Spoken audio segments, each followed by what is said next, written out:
Hey, and welcome to Witchcrafty. I can't count how many times I've had this requested, and I think that this is a great pattern because it can be used as a D&D prop also. But I revisited the Animal Crossing bell bag pattern to recreate a rupee bag and gems from The Legend of Zelda. This bag is specifically modelled after the Ocarina of Time giant wallet, but you can change the colour of the felt and embroidery floss to match whichever game you want. Here's a list of everything you'll need. I've separated the materials into 2 columns, so if you only wanted to make one, it's easier. The pattern for both the bag and rupees are combined into one A4 image and is linked down below in the description. Make sure to cut out the pieces you need and to add seam where necessary.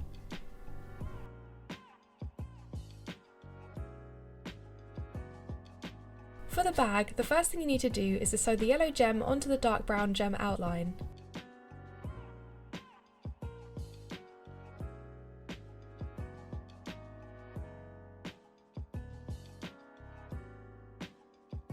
Then take your brown embroidery floss and sew on a gem shape onto the yellow gem.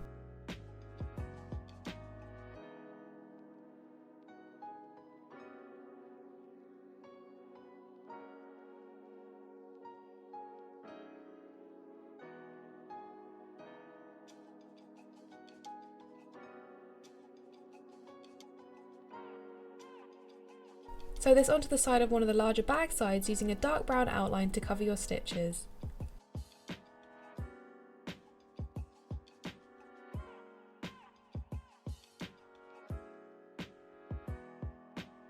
Measure your drawstrings for the bag and add a lot of excess string. Tie each end with a small knot to prevent fraying. Take the smallest rectangular strip and align the seams to the middle of the large piece you just sewed the gem onto. Place the drawstring in and fold it into a tube. Then take the medium-sized rectangle and carefully pin all 3 together along the seam with the tube in the middle, making sure not to catch the string in the middle. Then sew all 3 together along the tracing line.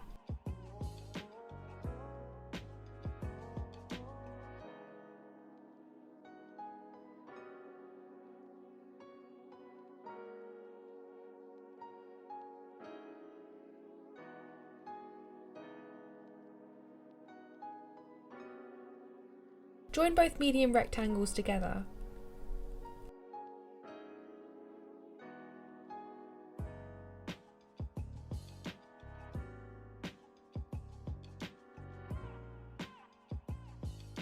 Above the second medium rectangle, join the final large rectangle.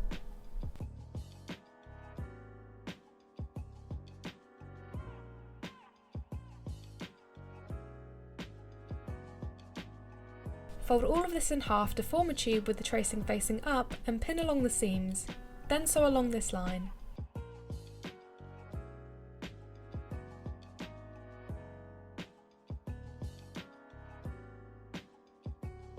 When you reach the drawstrings, make sure that they are folded out of the way and that you aren't sewing up the open end.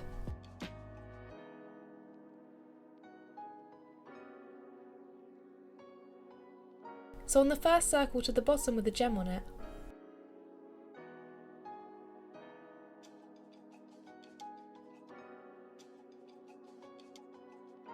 Begin sewing on the top circle.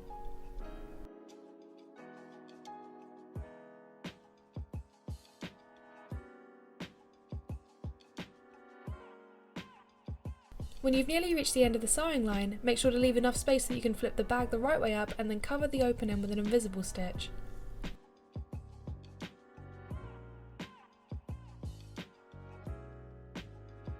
Finally, fold the top down until it tucks into the bag to act as a lining. For the gems, use a blanket stitch and join the first side piece to one corner piece with the more pointed side facing the side. Continue the stitch to join the inner side piece to the first side of the gem.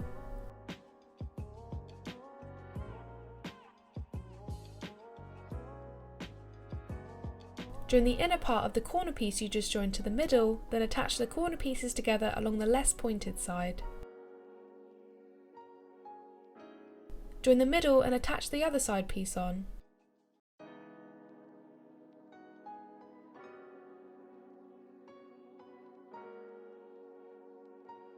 Repeat along the other side of the gem until you have no more unjoined sides.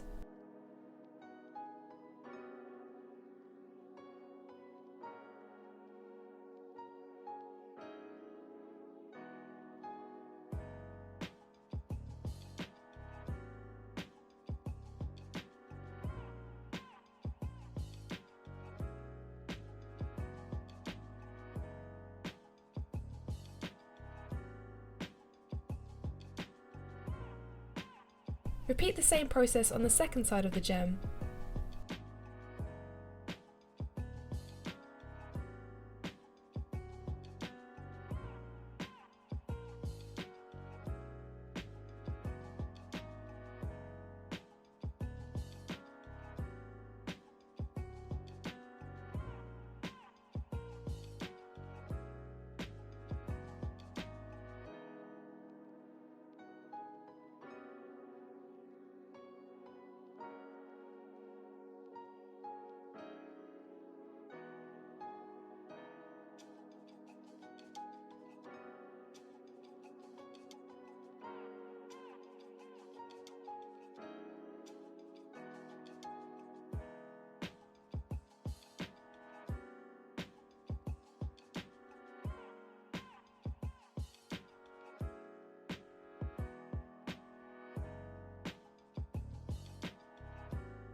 Then place both rupee pieces together with the more 3D side facing up and sew around the sides.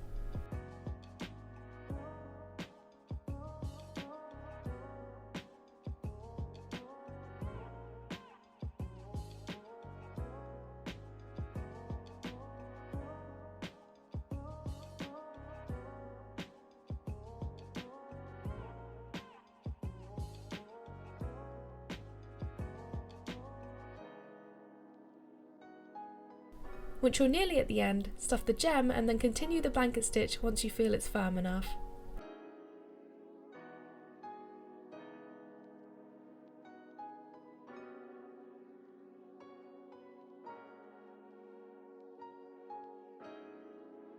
Finally, make as many as you want.